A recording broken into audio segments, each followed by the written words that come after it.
ترددت كثيرا في تصوير هذه الحلقة، ولكن أردت تصوير هذه الحلقة لأمرين. الأمر الأول لتبرئة أصحاب النبي صلى الله عليه وسلم مما يتهمهم به الشيعة قبحهم الله من الشذوذ واللواط عياذا بالله. والأمر الثاني لإظهار أن هذا الفعل القبيح يفعله مراجع وعلماء الشيعة حينما يجلسون مع بعضهم لبعض. كثيرا ما نرى في منتديات وصفحات وقنوات الشيعة يتهمون الصحابة بالشذوذ عياذا بالله.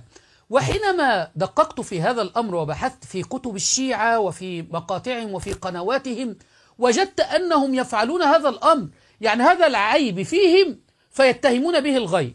وكثيرا ما ترى أي أحد يرد على الشيعة يقولون رامي عيسى بيفعل به كذا، وكثيرا يرفعون مقاطع فيديو بهذه العناوين، وأن رامي ذهب إلى تونس وحدث فيه كذا، وأنا والله ورب الكعبة لم أذهب إلى تونس قط.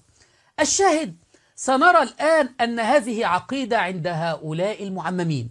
سنرى نجل رئيس الحوزة العلمية، نجل الخوئي ابن الخوئي الأكبر، معمم سيد كبير بلحية بيضاء، يثبت أن المرجع ده وكأنه وكيل الإمام المهدي عندهم، المرجع اللي لو لم يقلد مرجع كل أعماله باطلة، وهو من أهل النار الشيعي إن لم يقلد هذا المرجع. المرجع يكون مرجع كبير ويفتي وهو يلاط به ويفعل به فعل قوم لوط. هذا اللي يلاط به بعدين يصير لي مرجع أو متمرجع، هذا اللي يلاط به بعدين يصير لي مرجع أو متمرجع. فهمت؟ يصدر رسالة ويصدر أحكام وفتاوى، يصدر أحكاما وفتاوى وهو مفعول به ومرجع كبير ويفعل به هذا الفعل الشاذ. علمتم؟ ويتهمون أهل السنة بذلك عياذا بالله. أين عقلاء الشيعة من هذا؟ بل المصيبة الأكبر الآن أن قائد إيران، يقولون قائد الدولة الإسلامية وهي ليست إسلامية، قائد إيران خامنئي يعترف حسن اللياري أن خامنئي كان يفعل به فعل قوم لوط عياذا بالله وهو شاب، وهذا ثابت وموثق عندهم. خامنئي أيضا من هؤلاء. كونهم يقولون أن الشيخ حسن ينقل رواية عن خامنئي بأنه لوطي، صحيح هذا الحكي؟ إن هذا القضية بالنسبة للخامنئي معروفة أخي العزيز، وكثير من المشايخ شهدوا بل كانوا يعرفونه منذ صغره. لا الشيخ العفو اسمح لي بس انقطع اتصالكم.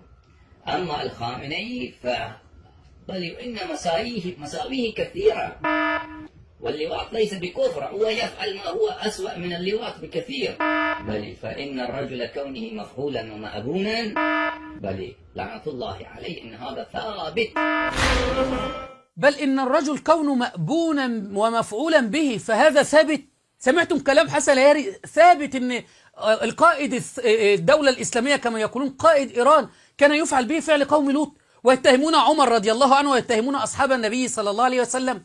بل والأصعب والأمر كما سنرى الآن أستاذ في الحوزة العلمية عبد الحليم الغزي صاحب قناة القمر وله مؤلفات ومعروف، يقسم بالله أنه ذهب إلى قم إلى إيران وقابل أحد السادة ليتأكد منه من هذه القصة. أحد السادة دخل على أحد الشيعة الكبار الأحياء الآن في العراق ودخل وجده يفعل هذا الفعل، فعل قوم لوط، مع سيد آخر، اثنين علماء كبار من علماء الشيعة أو مراجع كبار من مراجع الشيعة كانوا يفعلون هذا الأمر، ودخل عليهم أحد السادة في الغرفة وهم يفعلون هذا الأمر عياذا بالله.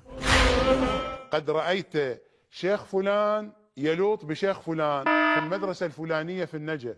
شيخ فلان هذا الذي يلوط الآن شخصية معروفة في بغداد من شخصيات الحكومة العراقية، وكان شخصية هناك أيضا حينما كنا في قم.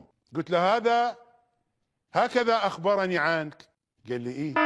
قال لي أنا دخلت إلى الغرفة وكان شيخ فلان يلوط بشيخ فلان ووقفت عليهما، فأنا سألته على طريقة الآخندية، قلت له سيدنا أنت رأيته يدخل فيه كإدخال الميل في المكحلة؟ قال لي شيخنا يا ميل يا مكحلة.